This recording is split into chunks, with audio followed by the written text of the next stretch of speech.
हमने आपको एक खबर दिखाई थी, एक शिक्षक रोता और बिलखता हुआ नजर आ रहा था जिसे सरकारी रिकॉर्ड में मृत घोषित कर दिया गया था, जिस वजह से उनको 5 माह की वेतन नहीं मिल पाई थी और वो लगातार सरकारी दफ्तरों के चक्कर काट रहे थे। जिसके बाद अब यहाँ खबर दिखाने के बाद बड़ा असर यहाँ हुआ है।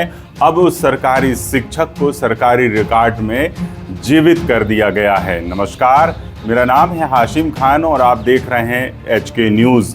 दरअसल सिवनी जिले के धनौरा विकास खंड का यह पूरा मामला है, जहां धनौरा विकास खंड के गोरखपुर के प्राथमिक स्कूल में पदस्थ शिक्षक विष्णु प्रसाद डहरिया को शासकीय रिकॉर्ड में मृत घोषित कर दिया गया था, जिसके चलते उनकी 5 माह का वेतन रुक गया था और उनके परिवार में आर्थिक संकट आ गया था, जिसको लेकर वो लगातार अपने अधिकारियों के पास गुहार लगा रहे थे, लेकिन उनकी कोई सुनवाई नहीं हो रही थी। इसी बीच उन्होंने यह पूरी पीड़ा मीडिया के सामने रखी और रोते बिलखते हुए जिस तरीके से उन्होंने अपनी बात रखी और इस बात को मीडिया के द्वारा प्रमुखता से दिखाया गया और हमने भी इस खबर को प्रमुखता से दिखाया, जिसके बाद सिवनी से लेकर भोपाल तक दौड़े अधिकारियों के द्वारा 48 घंटे के भीतर अब शिक्षक का उस रिकॉर्ड को यहाँ पर सुधार दिया गया है और शासकीय रिकॉर्ड में उन्हें अब जीवित घोषित कर दिया गया। अब शिक्षक को यहाँ वेतन मिल जाएगी। अब शिक्षक का भी यहाँ बयान यहाँ सामने आया है।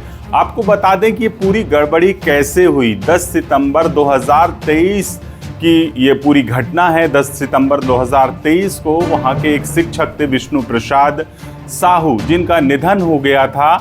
उनका जो रिकॉर्ड है वो उसे ऑनलाइन से हटाया जाना था। यहाँ पर एक त्रुटि की गई धनौरा विकास खंड कार्यालय से। विष्णु प्रसाद साहू के रिकॉर्ड को हटाने के बजाय यहाँ पर विष्णु प्रसाद डहरिया, जो गोरखपुर प्राथमिक स्कूल के शिक्षक थे, उनके रिकॉर्ड को ऑनलाइन से हटा दिया गया, एक तरह से डिलीट कर दिया गया, जिस वजह से अब यहाँ उनकी वेतन नहीं मिल पा रही थी और जिसके चलते ये पूरा बखेड़ा खड़ा हुआ था।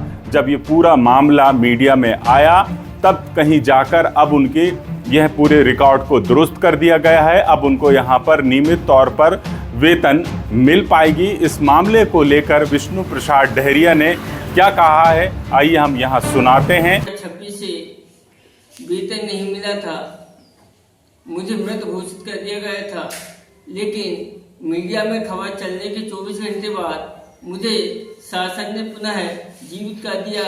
इसके लिए मैं मीडिया को बहुत बहुत धन्यवाद देता हूँ कि आपने मेरी सहायता की। तो सुना आपने विष्णु प्रसाद डहरिया, जिनका रिकॉर्ड अब दुरुस्त कर दिया गया है और शासकीय दस्तावेजों में उन्हें अब जीवित कर दिया गया है। वो अपनी यहाँ पर बात रखते हुए नजर आ रहे थे।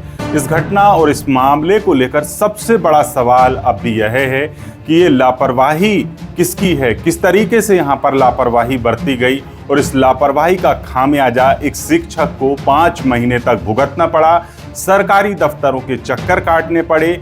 जब ये पूरा मामला मीडिया में आया तब कहीं जाकर इसको संज्ञान में लिया गया और अब उनको वेतन मिल पाएगी। इस लापरवाही पर भी जिम्मेदारी तय होनी चाहिए, जिस वजह से यहाँ पर एक शिक्षक को परेशान होना पड़ा, उस पर भी कार्रवाई की जानी चाहिए। आप इस मामले को लेकर क्या कुछ सोचते हैं, कमेंट बॉक्स में ज़रूर बताइएगा।